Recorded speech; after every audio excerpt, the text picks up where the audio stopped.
So FPL is back and Haaland is 14 million. So we've got Haaland at 14 million, Salah's 12.5, Kane's about 12.5. How are you going to fit them all in?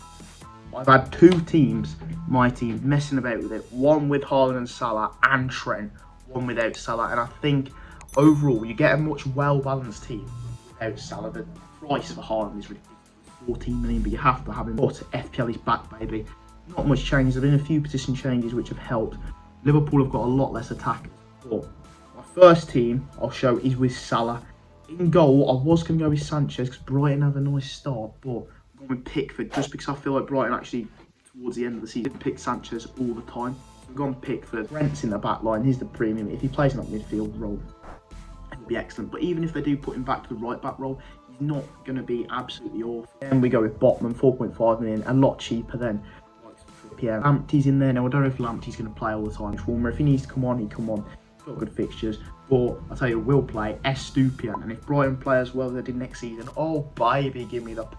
You play well, and they've got, well, I think Luton first 4 or 5 fixtures really good. Then other defender. Now this could be a bit biased for Villa, is Matty Cash. I've only put Matty Cash in there because he'll probably start on my bench if I don't put Salah in, because I feel like Unai Emery can keep clean sheets. I think he can be a good starter. But in the 6th game, we've got a hard start, tricky start. He's one where I could swap to be there. But right now, it's just Matty Cash. That 5 million player could reach down to a 4.5 if I save 0.5 mil. But at the moment, I've got Cash. I'm looking for that. That's one where I could change a little bit. He's in both teams. And you move into the midfield. Now, the one with Salah, this is where it gets a bit tricky because we're going to have to save and budget. So if I have Salah in, I have Saka, and I have Bruno. Bruno is going to be, I think, a player this season because of the 8.5 mil. Good to have. But then my other cheap options would be Chukwuemeka and bloody this Baptiste from Brentford. Them two would sit on the bench and never gain points because they won't play much. Salah's going under the radar. A lot of people don't want to pick him. And there is a reason for that because you have to have Haaland, I think. And if you want Trent, you can't have Salah. Fit Salah in is very, very hard. If you really wanted Salah, you've got to ditch Trent. Up top, we have Haaland. The robot. What else can I say? Haaland. Then we go with Gakpo. Now, I think Gakpo, obviously, he had a few bit of injuries, but him, Diaz, and Salah, I reckon the lineup's going to be. And he's played amazing for Liverpool since coming in. Absolutely flying. He could be the false nine role. The only issue is if Nunez is playing, he'll be the one probably dropped. It'll be him or Diaz who get dropped. I think Gakpo could be a differential. If not, I would definitely just go with someone who's around that 7.5. And the other striker, might be some bloody Brentford career mode, or Luton career mode. It's Morris. And Morris, done really well in the Championship. It's just if Luton gain form, obviously everyone's going to think they're going to get relegated. But I think if anyone's going to score a goal for Luton, it'll be Morris. That's the first one. You hit the second one, we drop Salah. The defence is pretty much the same. The front line basically stays the same, apart from this midfield. The midfield is transformed.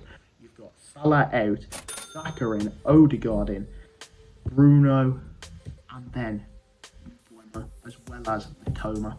Mitoma, obviously, for Brighton, we saw what he could do last season. Unbelievable. And if they kick on as they have last season, there'll be another great force. Odegaard, if Arsenal's really good fixtures. Putting up on Arsenal, I think, is a bit too risky. I don't know if it is too risky, but they've got really good fixtures. I just don't really want Jesus. This one for Gakpo mainly. I feel like that midfield is much more balanced, and Mbeumo will be the main man because of Tony's sort of loss of his betting scandal. So I think Mbeumo could be good. Brentford don't have amazing first fixtures. They have Spurs, but it is at home, and what they did last season was incredible. And Mbeumo, he's a midfielder in FPL, but he plays like sort of up front, and he's always playing next to Tony. He could be a real asset. 6.5 is quite cheap in Mitoma. That's the balanced team. In my head right now, I'm going with the second team. Probably swapping out Cash for Ake, but I feel like the main people you have to have in your team this year: Bruno, probably Saka or Odegaard, Haaland, and two Ars, and probably Trent. So then you've got 4 key players. I would try and aim for 2 Arsenal players. If you're not a noob at FPL, you know where the point's going to come from. You just got to find them little gems. My team, Mo Salah, you're probably going to be dropped. It's so hard to fit him in. The only way is if I'm going to drop Trent Block. He was so good last season, but I promise you, that man Salah will score goals. So if you want to go balls in, and just have 3 premiums pretty much. Go for it. But the other bit of your team might suffer. And it is game week 1. That second team is the final team. FPL, bring it on, baby. I've been loving it. And I play it to the very end. We don't skip out at like 3 weeks in or something. So yeah, I hope you guys enjoy. Please make sure you like, subscribe, and I'll see you in the next video.